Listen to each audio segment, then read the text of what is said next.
Good morning, good afternoon, and good evening, and a very cordial welcome to this opening session of our Social Development Impact Summit. It is devoted to the theme, the Great Reset. And you have seen in the short movie the wealth and the breadth of issues which will be discussed in a very impact-oriented manner during this meeting. I want to thank the co-chairs and the panelists of this opening session for being with us. And I want to thank particularly President Duque for your presence today, because there's a long friendship with your country and the World Economic Forum, but also you are serving as a role model for being really a forward-looking leader. It's a very large audience participating in this meeting. We have over 3,000 participants from over 130 countries. And of course, to do justice to the complexities of issues, we will have over 60 different sessions. I want to thank the organizing committee in the World Economic Forum, particularly Terry Toyota, for her engagement and for her strong work. We will have exciting moments over the next days.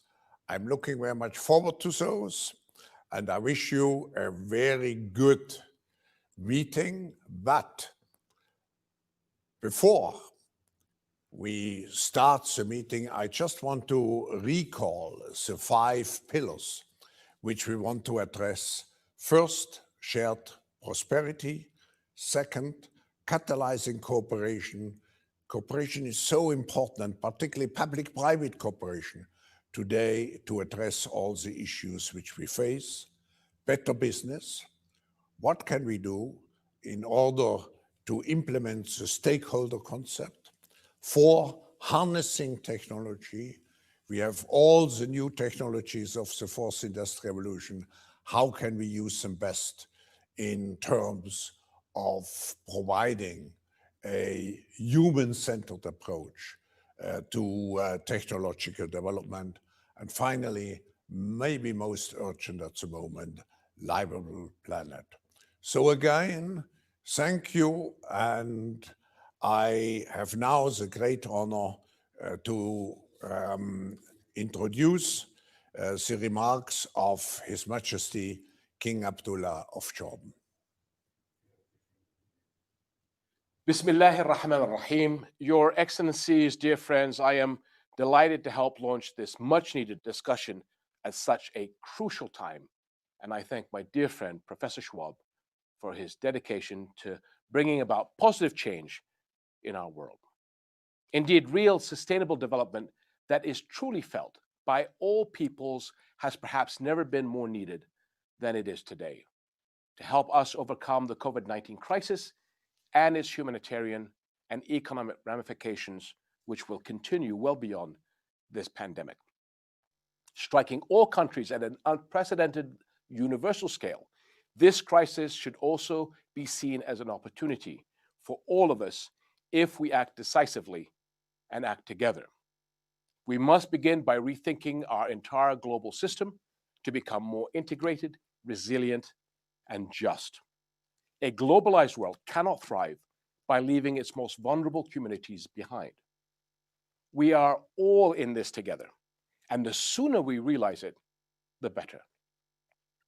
Rebuilding our international system towards a more inclusive economic recovery starts from the ground up through mutually beneficial bilateral, trilateral, and regional partnerships that form a global safety net to alleviate poverty and unemployment, bolster food security, and safeguard our environment. We in Jordan have been working with our partners in the region and beyond to invest in the strengths and resources of each one of us and build complementarities for the shared prosperity of our world and the well-being of our peoples. The COVID-19 crisis has led Jordan to invest in its agricultural, ICT, medical, and pharmaceutical capabilities in partnership with the private sector to help ourselves and others. And we are ready to build on this potential to become a launchpad and a regional hub that facilitates international and regional efforts to respond to the challenges ahead. My friends, this pandemic and its long-term consequences have exacerbated the long-standing crisis in our world. The climate crisis, poverty, hunger, unemployment, and social economic inequalities have worsened after years of ineffective collective action. The way forward must be rooted in a re-globalization that fortifies the building blocks of our international community by enabling our countries to strike a balance between self-reliance and positive interdependence, enabling us all to jointly mount a holistic response to all crises facing our world. A response that strengthens our global economy, but also addresses inequalities. A response that leads to technological and industrial progress, but also ensures the sustainability of our shared environment. So in your discussions today and in the days ahead, instead of looking at problems to solve, I urge you to look at opportunities to seize and ways to collaborate to rebuild a truly global, inclusive system that leaves no one behind. I wish you a fruitful summit. Thank you. Hello, everyone. I'm Karen Cho, anchor for Squawk Box Europe from CNBC. Let me first start off by thanking His Majesty, the King of Jordan, and Professor Schwab for their opening remarks that formally kick off this first session of the Sustainable Development Impact Summit. Well, life has certainly changed from the series of global meetings many of us would normally attend to these virtual summits, and this one obviously being a key one as we stay on track for key agendas. Now, there is a silver lining to this virtual world we're living in, just one out there, and that is that instead of hundreds of people attending this summit, we now have thousands. So we welcome all of you today and appreciate the time you're dedicating to this session. Well, we've called this moment the Great Reset. Let me give you some context for the discussion we'll be having for the next 50 odd minutes or so. The COVID-19 pandemic has wreaked havoc on societies and economies, dealt a major setback in achieving the 2030 Agenda and the Paris Climate Agreement. Under the theme of realizing a great reset for sustainable development, the agenda is framed around 5 thematic pillars. Professor Schwab just mentioned them, but let me highlight them again. Shared prosperity, catalyzing cooperation, better business, harnessing technology, livable planet. The summit co-chairs and SDG champions will be sharing their own inspiring stories, commitments, struggles as they address these 5 pillars. The objective is for all of us to challenge ourselves to ask the question, what more can I do? What have I not thought about as we try and seek momentum in that countdown to 2030? We'll be asking the panelists to react to each other's comments, for our speakers to react to questions from the audience, and to try and implement some of the initiatives today elsewhere in society. We're aiming to keep this conversation as dynamic as possible. So I'll urge again all of our panelists to get involved in this conversation as we try and challenge the narrative and contribute to as many points raised. This is not a passive audience as well. We urge you to send questions on Slido. That is the platform we're using today. It is slido.com if you've not used it. And just a reminder, you can enter the event code #SDIS. So where possible, we will take questions throughout this session, but we will be particularly dedicating a comment session towards the end of this forum. Well, let's begin as I introduce you to our panelists. Ivan Durkee, who is the president of Colombia. Elected in 2018, Durkee became Colombia's youngest president. He has many strings to his bow as a politician, lawyer, and author. As a senator, he played an instrumental role in key legislation to develop the creative industries and culture, unemployment law, and rules to extend maternity leave to 18 weeks. Anushka Ratnayaka, who is founder and CEO of MyAgro and young global leader. Anushka's mission is to move small farmers out of poverty, and has spent more than a decade working in rural Africa, helping to increase food security and market access for small-scale farms. Her current goal is to increase the incomes of 1 million smallholder farms by $1.50 a day by 2025. Grace Forrest, founding director, Walk Free. Grace has spent extensive time in Southeast Asia and the Middle East using photography and storytelling to convey the plight of survivors of modern slavery, and regularly represents Walk Free at international events of the UN and Vatican. She's the UN Association of Australia's youngest ever Goodwill Ambassador for Anti-Slavery. Alain Bijoni, who is CEO of Majid Al Futtaim. He was appointed CEO of the sprawling Emirati holding company in 2015, which includes shopping malls, retail and leisure establishments in the Middle East and North Africa, with operations in 13 countries. Alain is credited with transforming the group's operating model, giving it purpose and vision. And our final panelist today, Rebecca Masayek, who is CEO of TechSoup Global. Rebecca joined TechSoup in 2001 and set about launching a program to donate technology products and social enterprise. It now serves an NGO audience in 236 countries and territories. TechSoup has connected changemakers around the world to more than $13.5 billion worth of technology products and capacity building services. So as you can see, a very wide experience and certainly touching on all of these 5 pillars that we are speaking to today. Well, let me first come to President Durkee.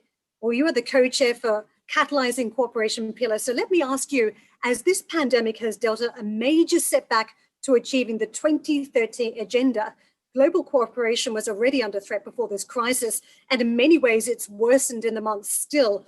What do you think are the biggest challenges to achieve effective global cooperation on the sustainable development agenda as we battle a major health and economic crisis?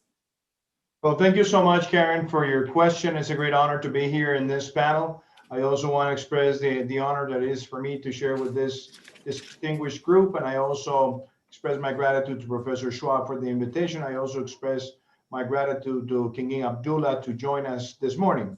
And essentially, I think the challenges that we have before us are very clear.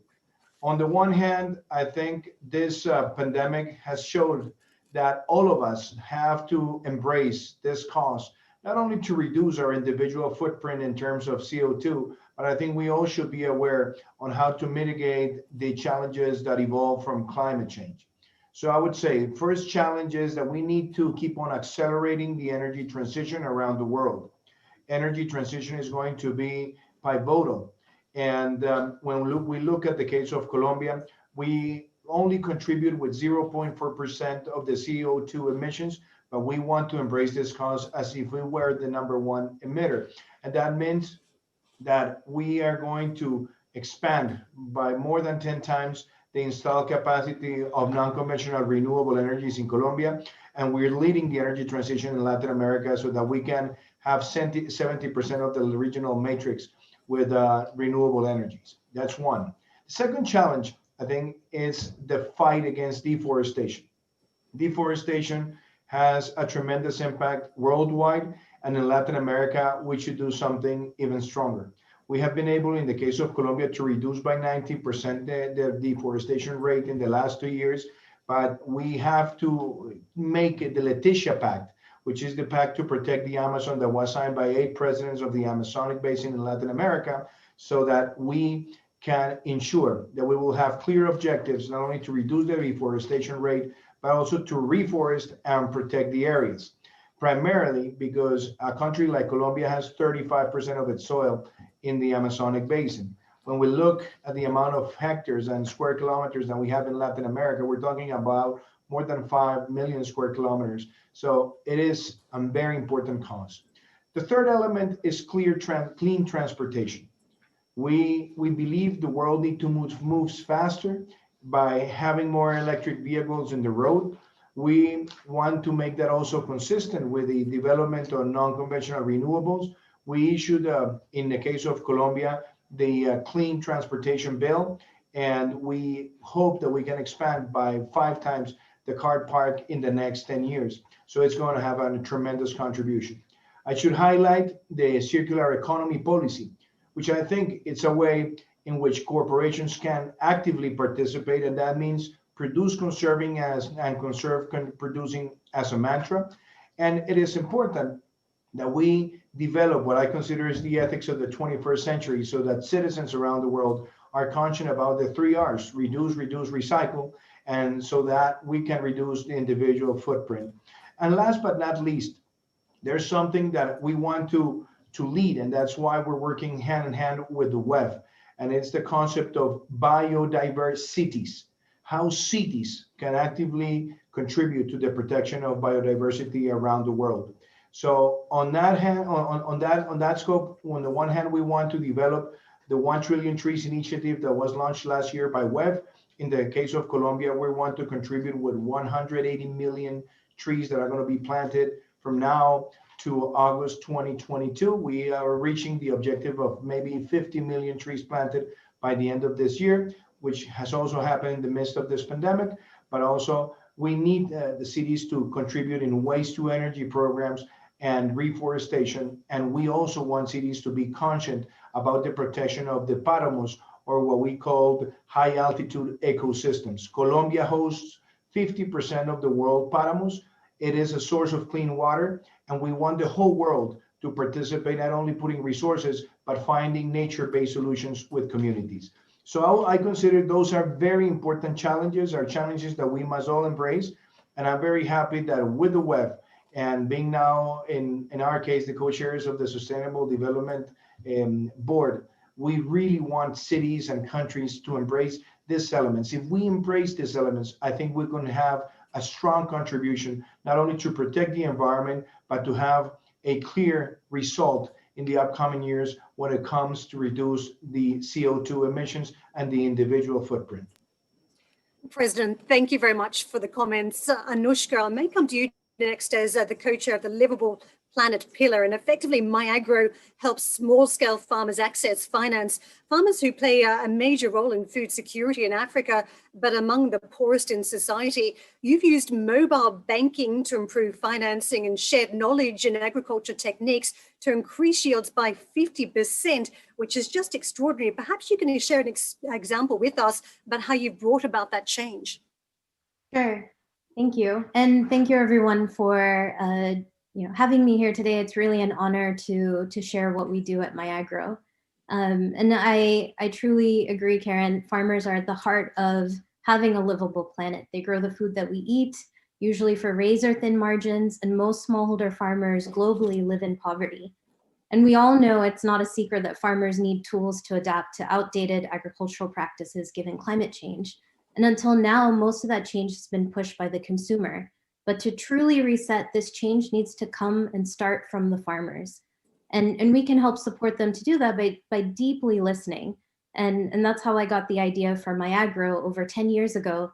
I was working in a microfinance organization in rural Kenya, and I was trying to collect repayment, which is really hard because farmers don't have a monthly salary. And in that process of listening to farmers and going to visit them every day, I started to hear this pattern where farmers would say things like, I really like this loan, but can I over-repay my loan for next year's loan? Or they would say things like, oh, I really like your organization. Can I have a loan for a cow? What I really need to improve my harvest is our assets like cows, but I'll pay you for 2 years before getting the loan. So it's interesting, they were using the language of credit, but what they were actually describing, if we truly listened to them, was a savings product. Farmers knew that they had money throughout the year. It might be in small increments, as small as a few dollars, but they needed a reliable place where they could lay away that money little by little to make large investments in their farms that could be catalytic, that could change the trajectory for their family. And so that's what MyAgro did at a time where the only solution people were thinking about in the development community was how do we extend credit to farmers. We actually created a new system of what we call it digital mobile layaway, where farmers can pay on their own for the seeds and fertilizer they need to invest sustainably in their farms so that they can grow enough food for their communities. And so I think that's the key to this great reset that Professor Schwab talked about. How do we listen to the people closest to the problem?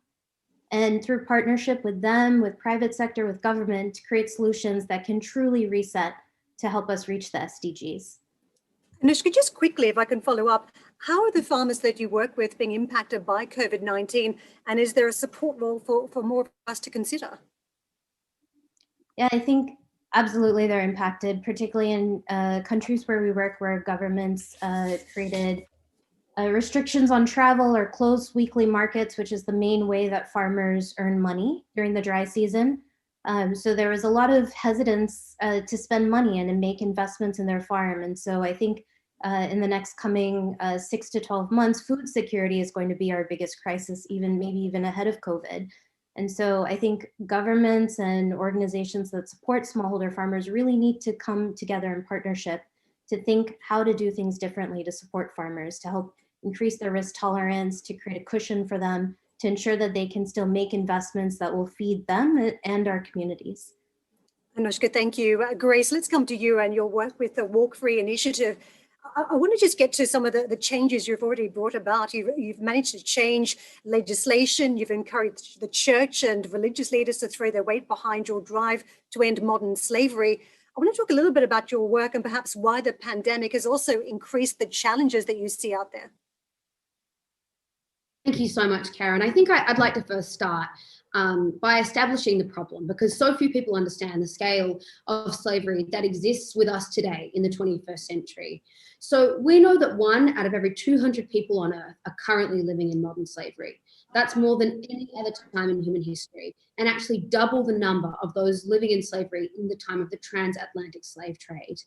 The interconnectivity of that trade and slavery now is still there, however, through racism and inequality, which still sets a roadblock for so many people to reach sustainable development throughout the world. Slavery is a term which encompasses a number of highly exploitative practices, but today I'm going to focus on 2, forced labor and forced marriage. And I think the opportunity to build back better, to have the Great Reset, it speaks specifically to business, because supply chains have been built in a normalized way on the exploitation of many, many people. And yes, the pandemic has absolutely exacerbated that crisis. I think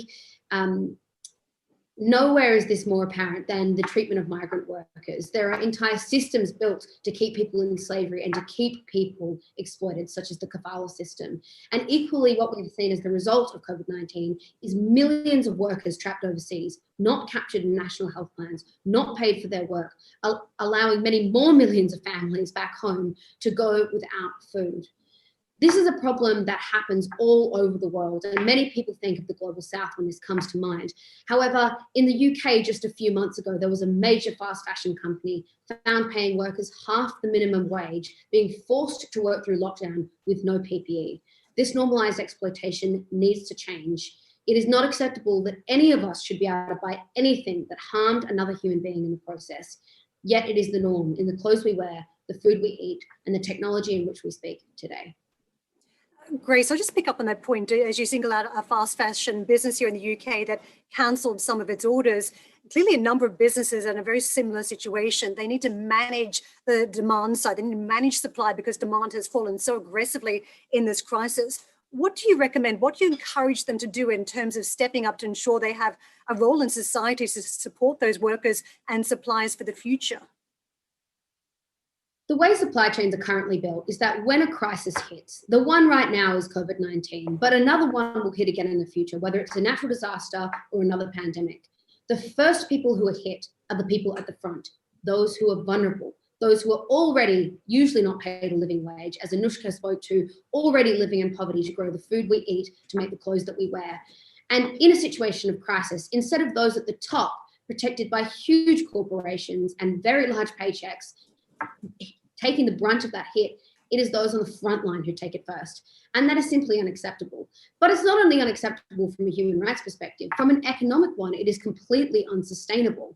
As we saw supply chains come to a grinding halt in the peak of this crisis, the mad rush to acquire PPE globally, it's not a mistake that we can't acquire things in a rush that aren't made fairly. It's not a mistake that much of the PPE that was acquired globally will end up in the ocean. The system has been built that way. The system has been built for convenience over anything else. And it's time that we create a human-centric one, of course, because it's the right thing to do, but also because it's the smart thing to do. And this comes down to basic accountability and transparency across national and international supply chains. Grace, thank you very much for that. Elaine, I want to come to you. As I introduced you earlier, I mentioned that you were instrumental in rethinking your entire organization, how it operates, but you've also been very vocal on how the Middle East catches up on climate change. Now, as we talk about this great reset for many businesses, the theme of the summit too, realizing a great reset for sustainable development, how should businesses be run at this stage to maximize this great reset? Thank you, Karen, and thank you for having me. You know, the words that I just heard from Anushka and Grace are quite inspiring, and it actually reminds me of the work that we do day in, day out with the farmers in Kenya, or the impact that our business has across the region and our industries throughout the world. The reality is we can't run business as usual, what used to be called business as usual. Today, we've seen this through COVID, and we're going to see it even more afterwards. To what Grace said, supply chains were built to be efficient, irrespective of the cost that they have locally. And I'll give you an example. One of our businesses is grocery retail, our Carrefour business in the region. And one of the big things that we pride ourselves to do is the fact that we partner with local farmers. I see that Anushka is smiling. We partner with local farmers in most of the countries that we operate in order to localize our supply chain. And really our aim there is to do two things. One is locally sourced, but also allow people to reinvest in their business, to stay in their lands, in their villages, and be able to actually have clarity on their cash flows coming forward. What people want is not difficult, is not impossible, is not absurd. What they want is logic, is basic equitable economic relations where actually businesses pay on time and actually give them a fair return for the investment that they are doing. This is something that is extremely important for us, but this is really a base of what we do across the supply chains that we have across all of our businesses. Businesses have today a very important role in changing the world to a better place. And I think the great reset that Professor Schwab has spoken about is a fantastic opportunity that you have to rebuild it in an equitable, inclusive, and sustainable manner. Majid Al Futtaim has, for example, one of the things that the first thing that we did was actually to commit for a net positive strategy on water and carbon by 2040, but also to make sure that we are ESG rated and that we actually pave the way for green financing, and also make sure that we are contributing to the sustainability of the environments and the communities that you operate in, implementing and walking the talk on stakeholder capitalism. This is something that is not anymore an option. This is something that's actually necessary. And in this context, I think the work that the IBC is doing on ESG, whether is adopting a framework that is relatively simplified that people can understand, or the matrices, is extremely important. Disclosure by corporates and by businesses is very important, because this is how we can all get to two things. One, an equal playing field so people really can invest their money in green projects where actually it matters to them how do they make their profits, but also you have the ability to make sure that you are driving the business and you are doing well by doing right. And this is something that is extremely important for businesses today. It's not an option anymore. I think COVID has been, yes, as you said when you started, it really has disrupted and wreaked havoc in everything that's happening around us. But it also opened our eyes on the fragility of the world that you operate in. We've been talking for quite some time, how can we harness technology? How can we get the planet to a more livable state? I still remember one of the World Economic Forum's themes a few years back, which is responsive and responsible leadership. We've seen that the lack of all of that got us to a situation, okay, that we would have never thought possible.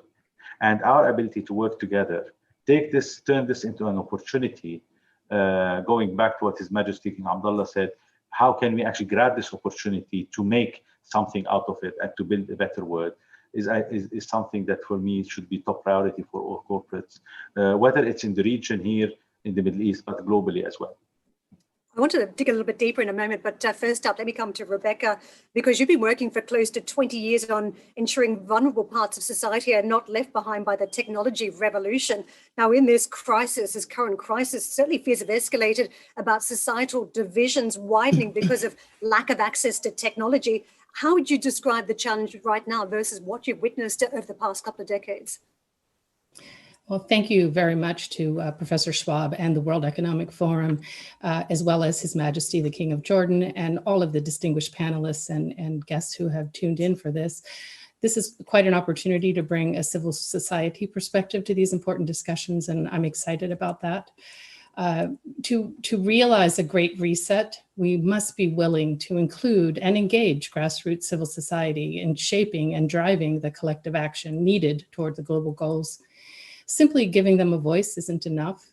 They must be an equal stakeholder to business and governments, an equal stakeholder in the stakeholder capitalism vision.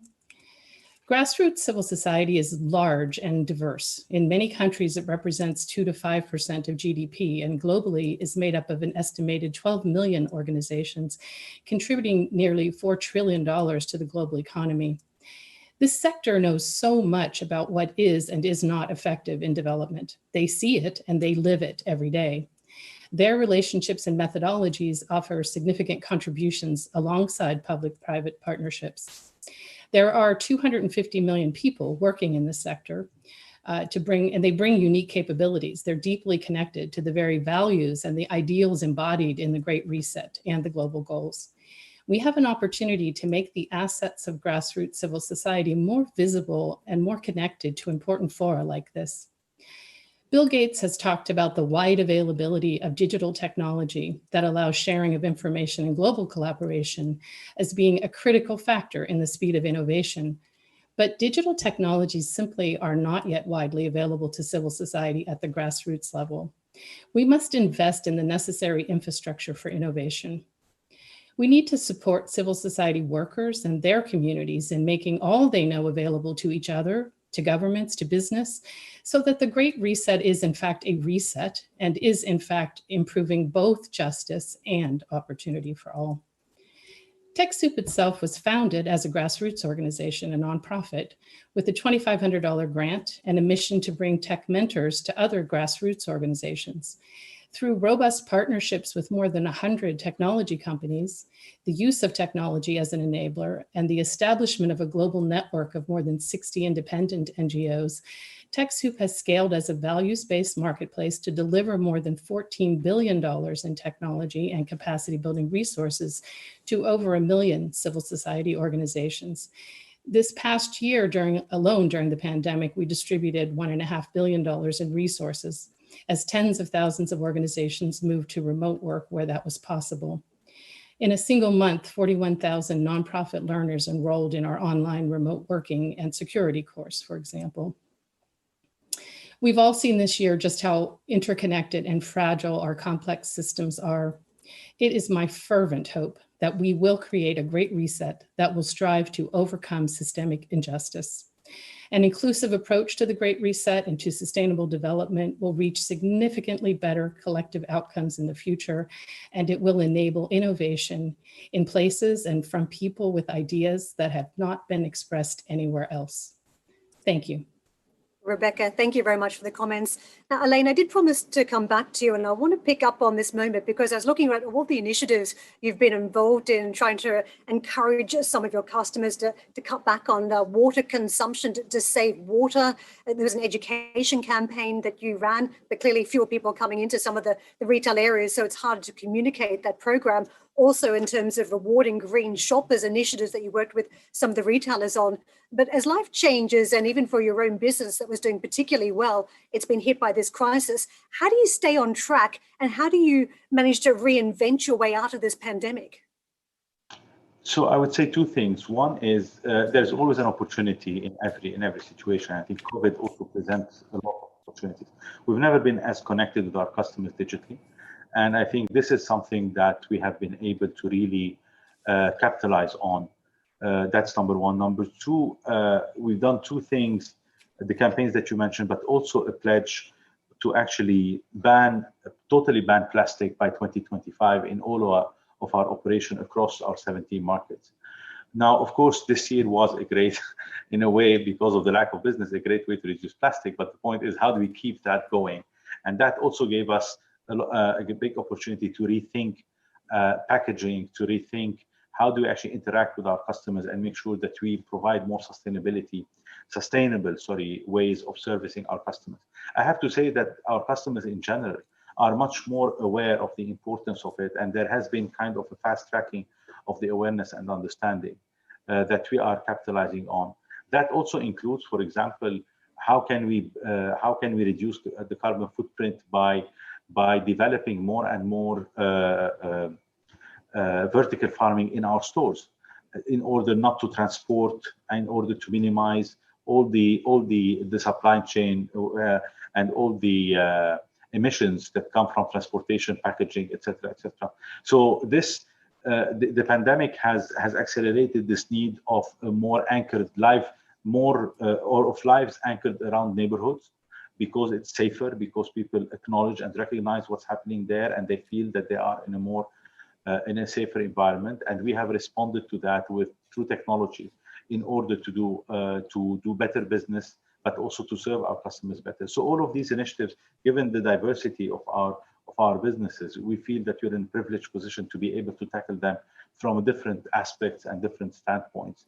And this is something that's extremely important. You mentioned the Green Star rating initiatives that we have with our tenants across all of our shopping centers, where we have around more than 3,000 of them, where we actually support them in managing their in managing down resources, waste, etc., in order to make sure that we live up to our commitment that all of our assets, our shopping centers, hotels, etc., offices, are all environmental friendly building, and they have a LEED or a BREEAM certification. But that's not something we can do alone. It's something we have to do in partnership with our tenants.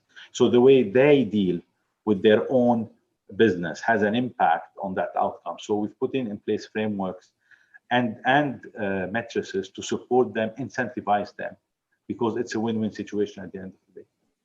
I'll just remind our panelists too, you can jump in and get involved if there's something you would like to respond to.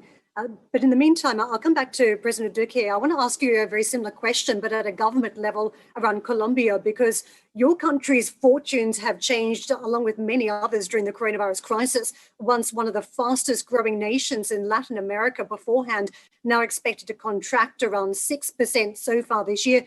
At the same time, you have a migrant crisis on your doorstep. 5 million Venezuelans have left their country in the past 5 years. So I'm wondering, President, where this leaves the green agenda. Is there a role for government to continue to step up the fight towards some of these targets as businesses themselves are challenged trying to achieve the same level of commitment? Well, Karen, I like your question a lot because, in fact, yes, we started the year, when we look at the growth in January and February, we were growing above 4%. And then we had to struggle with the pandemic. And we decided to make the decision to protect lives, to protect the health system, to reduce the exponential level of growth of the pandemic, and for us to adjust. And I would say that in this last 5 months, we have been able, first of all, to expand our ICU capacity, duplicating it. We started with 5,300 ICU capacity or units, and now we have more than 10,000.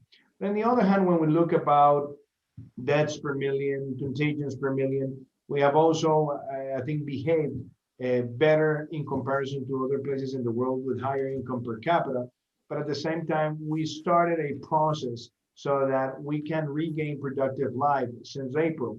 And when we made the last decision in early September of a new model of social distancing, we basically had 90% of the economy running. Now we need to reactivate, and we need to do it responsibly. But what is important about your question is that we have not let the green agenda behind.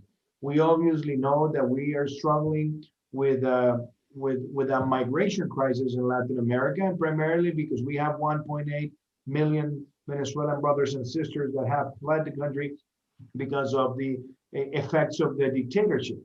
And we have been able to try to manage that presence in Colombia with fraternity, but obviously the situation is unsustainable, and primarily because we know this dictatorship is linked with crimes against humanity, as was denounced last week by the UN.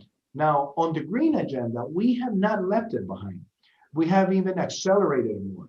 When we think about the concept of the Great Reset, we are even accelerating more the energy transition. And in the recovery plan that we announced in July, when I had the State of the Union equivalent address, what I said is we're going to make the biggest expansion of renewable energies by 2022.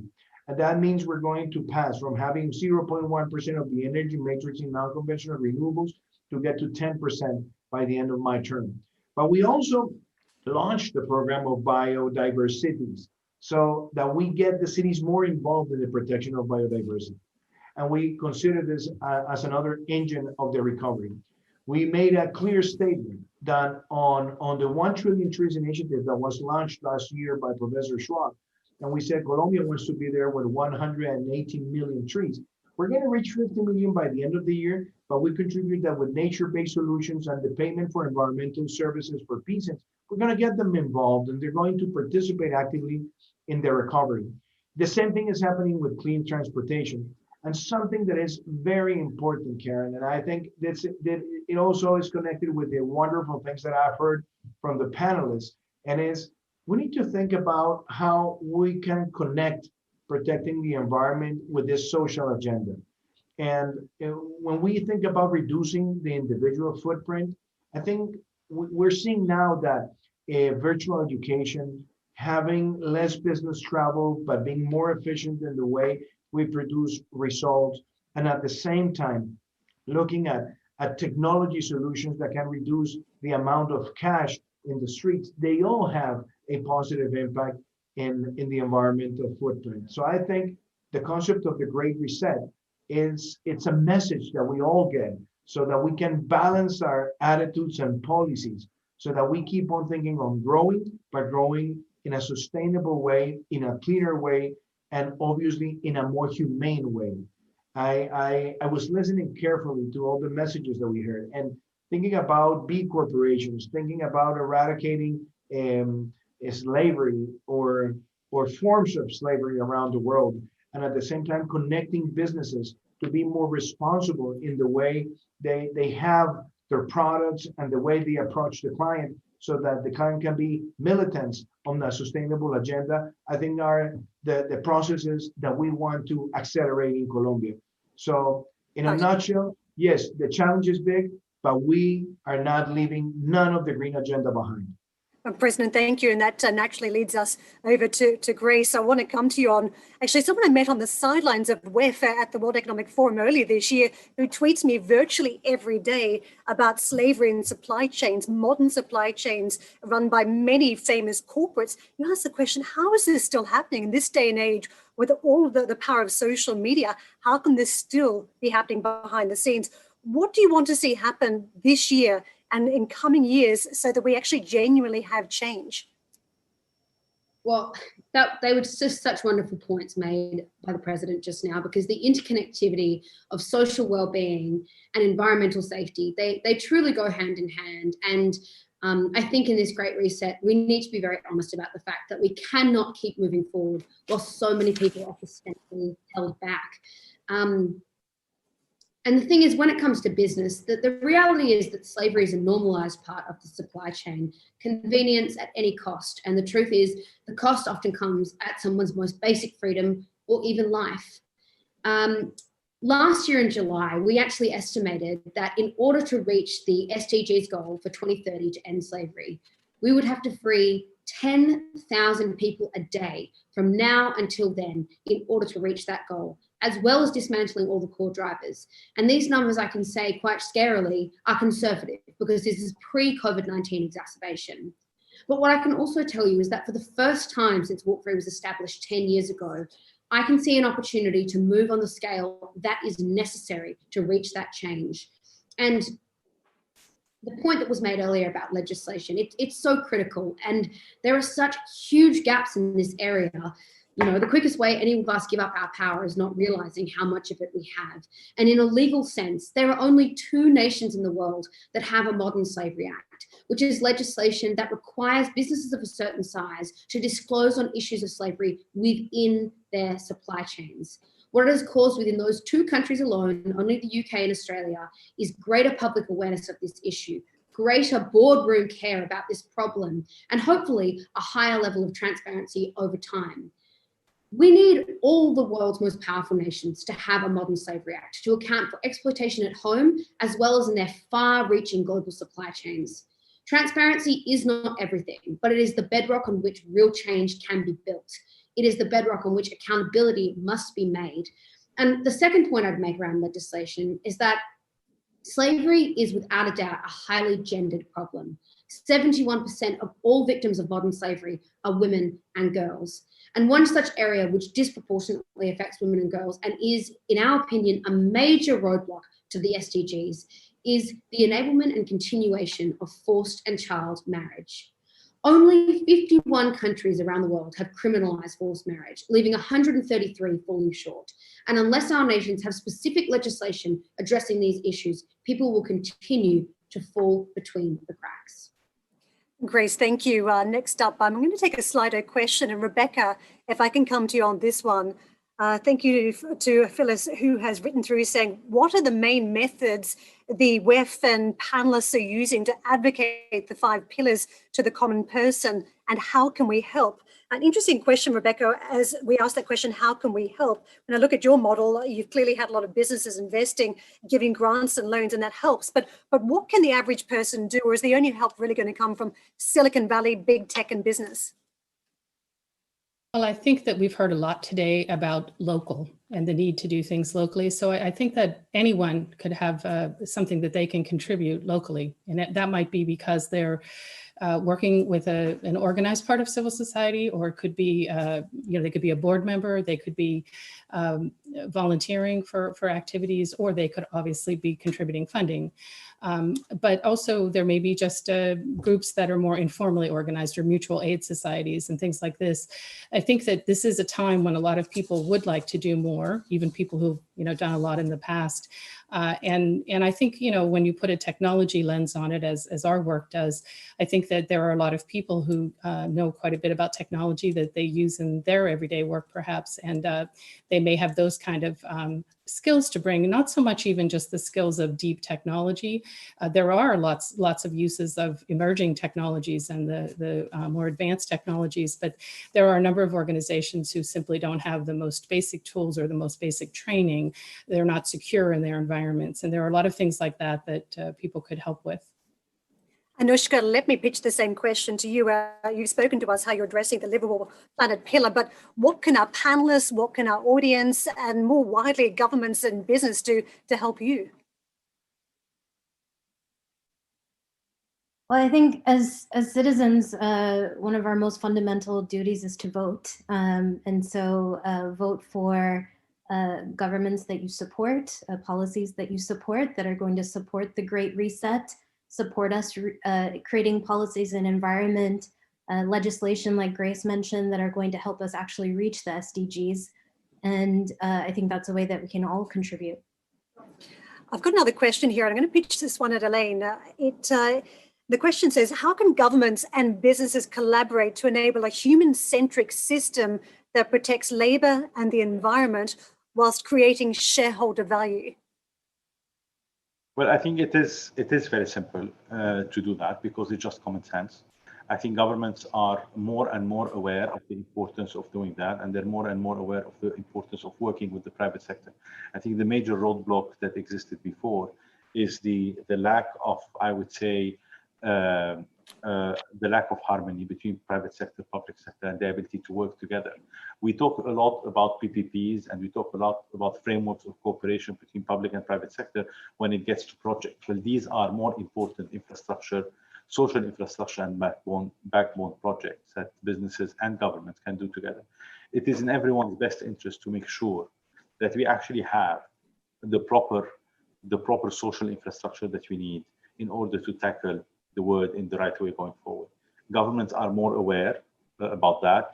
businesses are also more aware about that. It takes few businesses to lead by example, and also it takes the ability to put in place the right incentives to push people in the right direction. Everyone has seen the fragility of the system that we are living in. I think it's a great opportunity for this great reset in the right place, and the economic integration that is needed across all the regions, but particularly in this part of the world, is extremely important, and across industries. So I think we currently have a great backdrop to be able to leapfrog when it gets to social infrastructure, better business, and to create a more inclusive and sustainable world. President, the next question on Slido, I think perfect for you, given the work that you're doing to fight some of the change we're seeing in the Amazon and the comments that you made on biodiverse cities. The question is, those who are already vulnerable are in the front lines on this climate crisis. How can we adapt and safeguard our communities for this new scenario?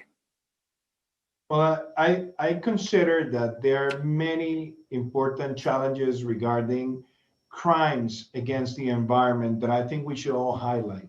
Sometimes we talk about drugs, and we always talk about the debate whether there's legalization or prohibition. But let me go even deeper into the debate. It's not just about legalization or about prohibition. The world has some sort of a world consensus against drugs, but let's go to the environmental damage. When we think about, for example, cocaine destroys tropical jungle. For every hectare of coca that is planted, 3 hectares of tropical jungle are destroyed. The usage of chemicals for the development of those drugs are really generating a massive damage. And part of the deforestation that we see in Latin America, and especially in the tropical jungle, is because of this business. So I think we should all be acknowledgeable enough that we have to do something against this type of illegal business, not only because it's bad for health and it's bad for security, but it's because it destroys the environment.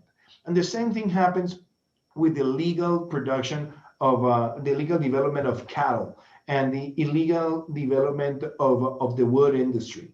So when we raise the Leticia Pact and we get the compromise of 8 heads of state from the Amazonic region, is because we have to reforest and we have to find nature-based solutions so that we don't have more illegal cattle production or illegal wood production.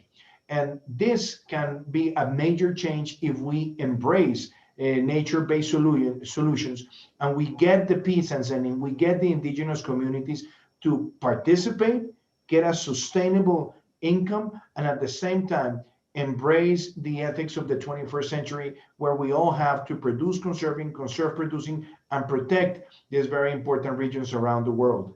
I think we have raised that before the eyes of the presidents. We have a big commitments and objectives. But the other thing that is needed is that we can mobilize world resources, not only to protect the Amazon basin, but to protect the world paramos. And it is a way where companies can even have credits so that in the same manner that they have developed the carbon credits, they can buy the credits to protect these very important regions around the world. And that can help us mobilize more resources. That's why this week we'll be launching the World Paramos Initiative so that we can get funding for corporations to protect clean water sources and very important high altitude ecosystems around the world.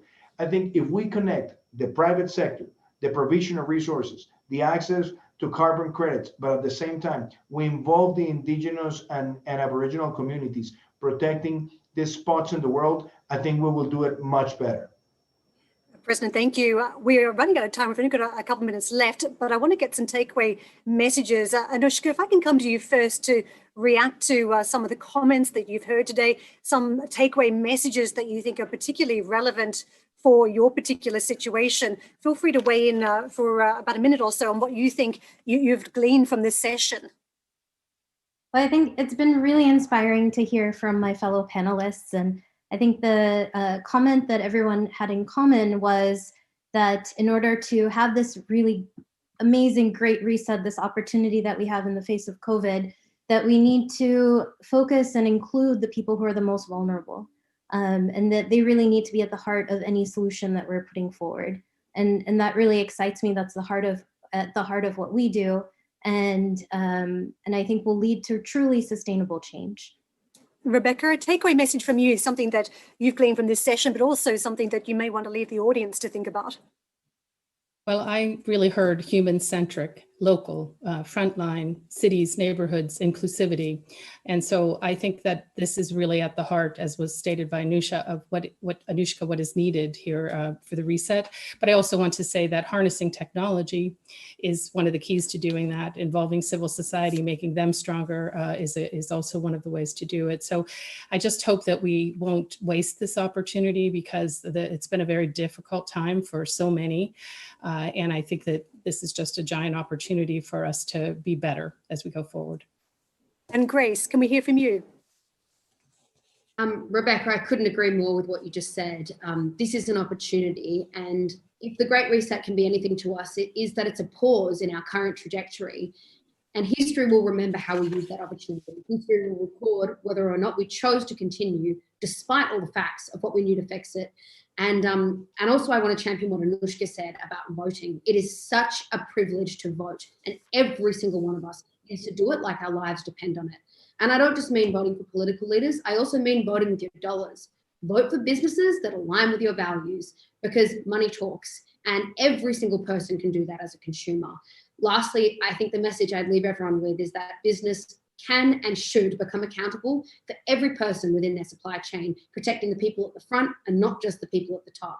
And equally, that all legal roadblocks to women and girls to fully participate must now be removed. It is the only way that we will reach the SDGs by 2030. Elaine, we've got about 30 seconds. Over to you.